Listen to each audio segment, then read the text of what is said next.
Podcast kan bisa kita potong di sini ya. Oh ya. Udah mulai. Oke. Jadi.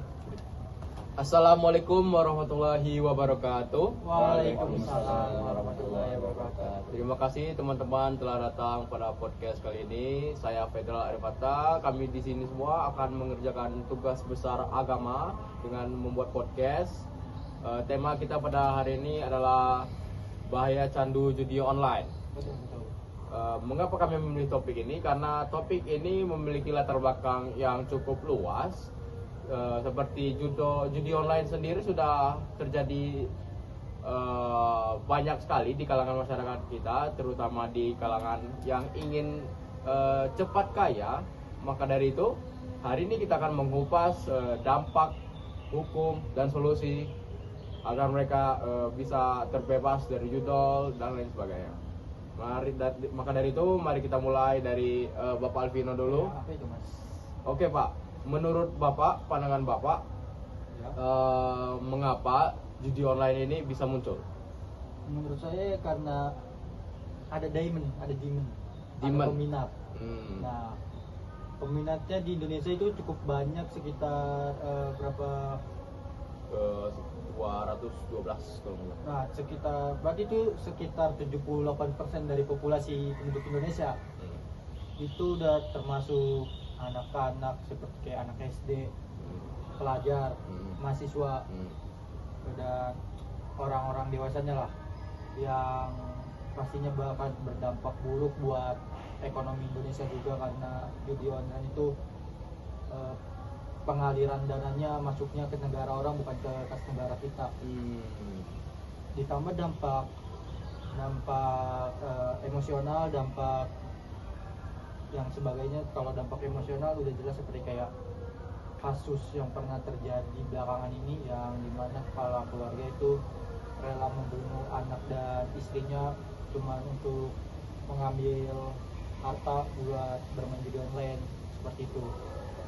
Jadi menurut Bapak Alvino sendiri bahwasanya judi online itu berbahaya dikarenakan orang-orang yang menggunakannya itu karena ingin melipatkan gandaannya, sehingga mereka ketika sudah candu mereka rela untuk membunuh seseorang. Ya, betul. Ditambahkan itu belum tentu dia bakal menang, itu seperti kayak untung-untungan. Kalau kalah dia bakal kalau menang dia bakal ketagihan terus, dan kalau kalah dia bakal mencari dana lagi buat menggandakan duitnya lagi. Walaupun nanti dia bakal kalah lagi. Oke. Terima kasih, Pak. Selanjutnya mari kita ke Bapak Alvino. Menurut Bapak Paul, menurut Bapak,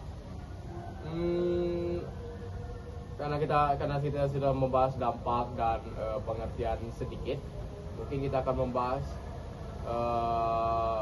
ciri-ciri orang pengguna judi online itu gimana? Kalau ciri-ciri yang saya ketahui sih, pasti orang itu bakal sifatnya itu pasti bakal candu bang. Dia bakal menghalalkan segala cara untuk mencari duit, mencari uang untuk istilahnya didepositkan. Dia bakal malak orang, atau enggak mencuri, atau enggak bahkan mencuri dari orang tuanya, dari keluarganya sendiri. Atau kalau di kalangan mahasiswa atau pelajar biasanya kan karena mereka nggak tahu mau nyari duit di mana, akhirnya mereka coba ambil pinjaman online, ambil sini situ, dan akhirnya nggak dibayar karena duitnya habis untuk judi online dan ternyata rugi dari judi itu. Dan ciri-ciri yang lainnya mungkin dia bakal, karena dia sudah parah candunya, ini udah level yang akut dan parah judi online ini, jadi dia bakal mengalami demotivasi dalam melakukan hal-hal yang lainnya. Contohnya saja pada pelajar atau mahasiswa, ketika mereka sudah kecanduan judi, pasti mereka akan lupa atau bahkan malas untuk melakukan kewajiban utamanya, yaitu belajar, datang ke sekolah, datang ke kelas. Itu mereka pasti akan merasa malas, karena ketika sudah ada keinginan untuk judi dan ketika ternyata mereka rugi dari judi itu, mereka bakal punya insting atau perasaan untuk balas dendam. Balas dendamnya itu dengan cara mereka menghabiskan uang yang lebih banyak lagi dengan berharap bisa balik modal dari judi ini, yang realitanya hal itu akan mustahil untuk terjadi. Jadi untuk ciri-ciri judi online itu sendiri berarti sangat berdampak bagi psikologis kita sendiri, betul ya? Betul. Gitu. Sehingga kita bisa menjadi malas, kita masuk kelas, karena dengan judi online pun kita tinggal menaruh uang langsung berlipat gandakan. Begitupun juga sebaliknya. Iya, Bahkan ada yang sampai mencuri. Oke, baik. Sekarang Bapak Gradekal, saya mau tanya. boleh Pak. Mengapa dalam Islam judi itu dilarang? Mungkin sepengetahuan saya, kenapa dalam Islam itu judi itu dilarang? Karena judi itu memanggil banyak hal-hal negatif lainnya gitu, seperti kayak tadi menurut Bapak Vino kan mencuri, terus kecanduan, itu kan hal buruk ya. Sedangkan dalam Islam hal-hal buruk itu pasti dilarang dong. Jadi judi online dan juga judi online itu dampaknya bukan pada kita sendiri doang. Dampaknya itu pada orang lain juga. Seperti contohnya kita bisa menghancurkan pertemanan karena misalkan yang judi itu meminjam uang. Jadi dampak judi online ini sangat besar, sangat berpengaruh lah bagi kehidupan kita. Makanya di dalam Islam itu dilarang, karena kalau kita tercandu oleh judi online itu kita bakal hancur lah, hidup kita bakal hancur. Seperti itu. Oh, jadi dalam Islam itu sendiri sangat melarang, jelas ya. Sangat. Karena judi itu sendiri juga dalam Islam pun juga nggak boleh melakukan hal-hal haram, walaupun mungkin mendapatkan manfaat. ya walaupun tidak mendapatkan manfaat, hal tersebut juga sangat dilarang. Mungkin Bapak Amam bisa menjelaskan hukum atau dalil atau hadisnya di dalam Islam. Oke, ini kaidah Al-Quran ya. Sebenarnya seluruh perbuatan itu awalnya mubah, boleh aja. Oke. Nah, tapi dalam yang ditegaskan tadi Al-Baqarah ayat 219, sesungguhnya khamar dan judi lah ya. Innamal khamru wal maisir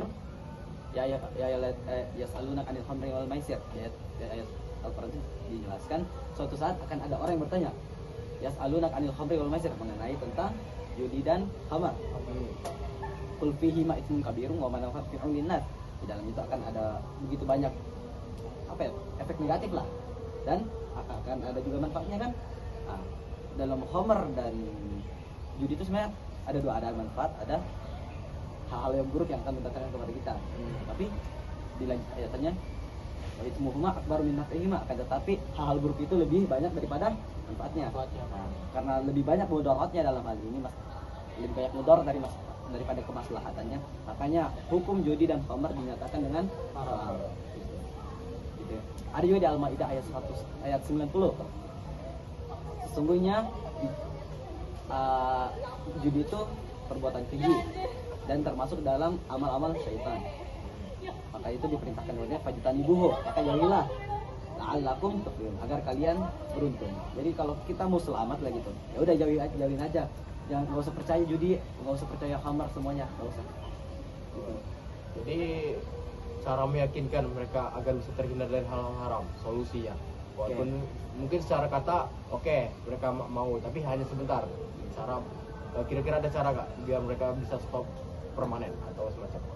Nah, secara dakwah kaidah Islamnya pasti kita datangin dulu baik-baik ya. Kita ajak pelan-pelan. Kan bakal ada orang yang mau tuh, ada juga yang enggak. Kalau orang mau ya alhamdulillah gitu loh.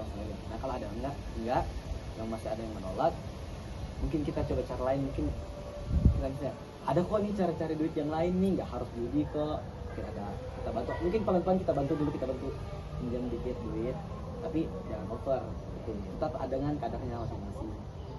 Intinya tergantung orangnya lah gitu, gimana cara kita tariknya supaya lepas gitu kan ini. Mungkin kita aja. Tapi judi itu bukan sesuatu hal yang harus sesuatu pekerjaan untuk mendapatkan duit, kegiatan untuk mendapatkan duit, melainkan melipat gandakan uang Gandakan. yang jatuhnya seperti untung-untungan yang di dalam Islam itu kan diharamkan. Ya. Mungkin ada Mas Maud? Ya, sudah jelas sekali ya apa yang dijelaskan Bapak Amang. Karena judi itu haram karena kita menaruh sesuatu, kita berharap pada sesuatu yang tidak pasti, dan judi itu adalah itu, kita berharap sesuatu yang tidak pasti, apalagi kita sampai menaruh harta benda kita, dan ketika sesuatu itu tidak berjalan sesuai keinginan kita, maka kita akan kehilangan harta benda yang kita taruhkan tersebut. Dan jelas itu kan sangat merugikan sekali. Maka dari itu kenapa dalam Islam judi itu sudah sangat jelas diharamkan. Ya, Bapak Dekal mau menambahkan atau tidak? Mungkin dari saya cukup segitu aja. Oke, baik. Saya Fedral Arifata. Untuk kesimpulan pada materi kita hari ini adalah bahwasanya hal-hal yang haram itu sangat tidak boleh dilakukan. Mengapa? Karena dampak psikologis, dampak ke orang sekitar, dampak ke dirinya sendiri, sehingga membuat mereka tidak mendapatkan manfaatnya lah. Maka dari itu jauhkanlah hal-hal negatif seperti judi ataupun hal-hal negatif lainnya, agar kita bisa selamat dan bisa hidup dengan tenang tanpa adanya beban stres kayak minjam uang ke teman-teman, terus tanpa memutus rantai pertemanan antar sesama. Maka dari itu kesimpulan pada hari ini adalah jauhilah judi, janganlah mendekati judi, dan kembalilah ke jalan yang benar. Terima kasih. Wassalamualaikum warahmatullahi wabarakatuh. Waalaikumsalam warahmatullahi wabarakatuh.